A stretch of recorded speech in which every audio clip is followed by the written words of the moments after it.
Welcome to an uplifting moment. Our theme, Boomerang Blessing, a faith fable. It was Jesse's turn to throw his boomerang. His village was famous for the crafting of the best boomerangs. And the annual festival of slinging boomerangs into the sky was the way the villagers celebrated 13-year-old boys becoming men. The carved L-shaped pieces of wood, when thrown expertly, would spin through the air, looping back to the thrower. It took a finely crafted boomerang and a skilled thrower with many hours of practice to sling it forth into the sky and have it return to the sender. The boy whose boomerang returned nearest his feet would be honored for a lifetime as that year's champion. Jesse's father, Megaspun, was known as the best of the boomerang craftsmen of the village. He had put much loving work into the special boomerang his son now grasped, a boomerang uniquely crafted for the left-handed Jesse. But Jesse had practiced little. He loved his father as a son should love his father, but was embarrassed that his father was only known as a boomerang carver. Other boys' fathers were great hunters, hut builders, or fishermen. When it was his turn, Jesse slung his boomerang into the air with everyone watching. It wobbled, turned some, but failed to return to Jesse, dropping to the ground a distance away.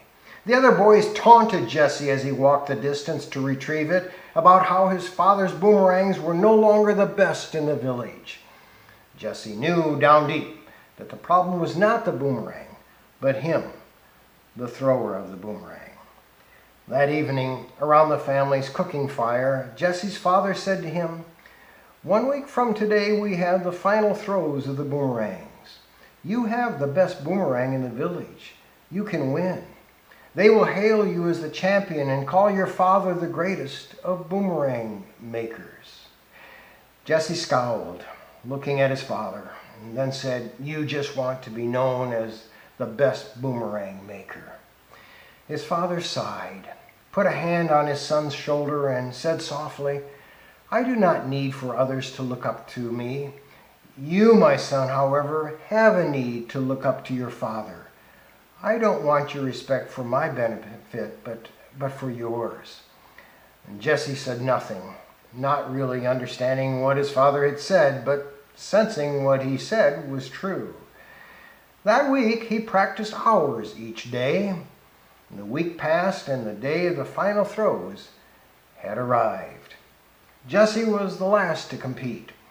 He grasped the smooth, curved boomerang, paused, focused, and whipped out his arm, slinging the boomerang into the clear blue sky.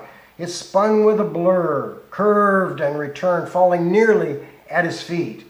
"You won! You're the greatest!" the crowd shouted. They also chanted, "Megaspun is the great crafter of boomerangs." Jesse looked at his father, who was smiling at him, and found himself raising his arms and joining in the chants of praise for his father. It then occurred to Jesse that he was far happier for the praise his father was receiving than for the praise he himself was receiving. He had thrown the boomerang for the glory of his father. And at that moment, as he felt the blessings of the praise for his father boomerang back to him, he felt very blessed indeed.